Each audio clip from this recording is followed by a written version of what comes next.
dengan kerasulan Nabi Muhammad sallallahu alaihi wasallam yang diutuskan menjadi rasul untuk seluruh dunia, untuk semua bangsa. Berbeza dengan rasul-rasul yang terdahulu daripadanya, untuk kaum dia saja, untuk umat dia saja, bangsa dia saja.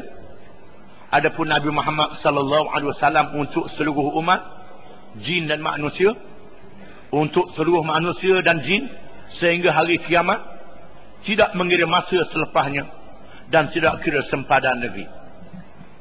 Sebesar alam yang ada, alam dunia yang ada pada hari ini, yang kita melihat tidak ada sempadan dengan alat-alat hubungan yang cepat, maklumat yang deras yang dapat tahu dengan segera, maka cukup Allah mengutuhkan seorang rasul saja dengan mukjizat Al-Quranul Karim.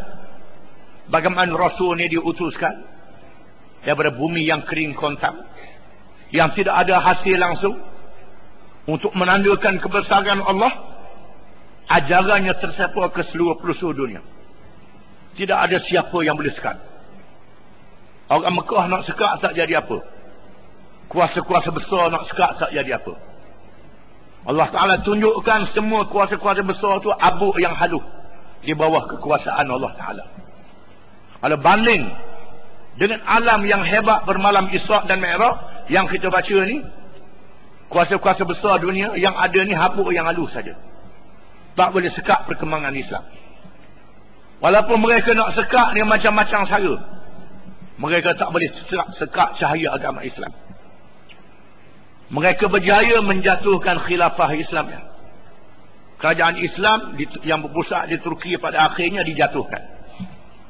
Bermula dengan kerajaan yang pertama di Madinah, kemudian di Damaskus kerajaan Amawiyah, berpindah ke Baghdad kerajaan Abbasiyah, kemudian berpindah lagi beberapa negeri dan berpindah di Turki, di Istanbul, jatuh kerajaan Islam. Negeri-negeri orang Islam dijajah, ditakluk. Penjajah nak sekat perkembangan agama Islam. Walaupun kerajaan Islam ditumbangkan, mereka tak boleh padamkan cahaya agama Islam. Cahaya agama Islam masuk dalam negeri dia juga. Islam masuk ke seluruh pelosok dunia, walaupun kerajaan dia tak ada. Adanya kumpulan-kumpulan yang berjuang Islam, nak mengembalikan semula kepada negara Islam. Hari ini dia sekat kumpulan-kumpulan Islam ni. Tak dibenarkan parti-parti Islam dan kumpulan-kumpulan Islam untuk memerintah mendirikan kerajaan Islam.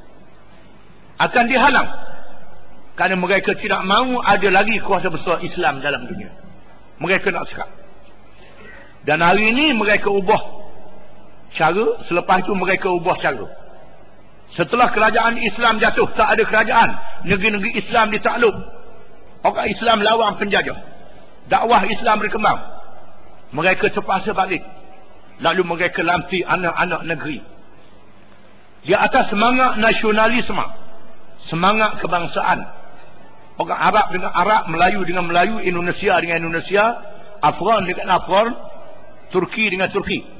Bebas negeri masing-masing di atas semangat kebangsaan masing-masing, dalam keadaan mengekalkan cara-cara penjajah. Yang memerintahnya anak negeri, bangsa anak negeri, tapi pemerintahannya bukan Islam, undang-undang penjajah juga. Mereka tak berjaya. Tak berjaya. Islam tak boleh dihapuskan. Hari ini nak buat cara baru, iaitulah Islam boleh merintah di negeri dia saja, kawasan dia saja. Tak boleh nak meluah adanya kuasa besar Islam. Dia nak sekat lagi pula. Nak cakap Islam boleh, habis politik Islam tak boleh. Pemerintahan Islam tak boleh. Nak berdakwah, dia sedia beri kebenaran, tapi jangan sebut kata pemerintahan Islam. Ini cara baru nak sekat Islam. Semua cara-cara ni akan gagal, kerana Islam ni bukan rekaan manusia. Islam adalah daripada Allah Subhanahu Wa Taala.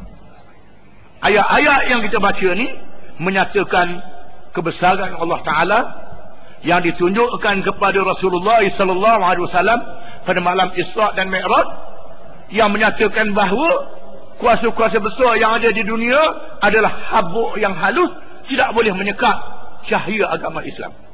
Cahaya ini akan berkembang juga sehinggalah Allah Ta'ala mengizinkan dunia akan berlakunya kiamat.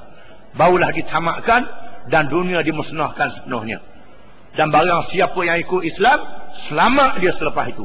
Barang siapa yang tak ikut Islam, celaka dia selepas itu. Wallahu a'lam.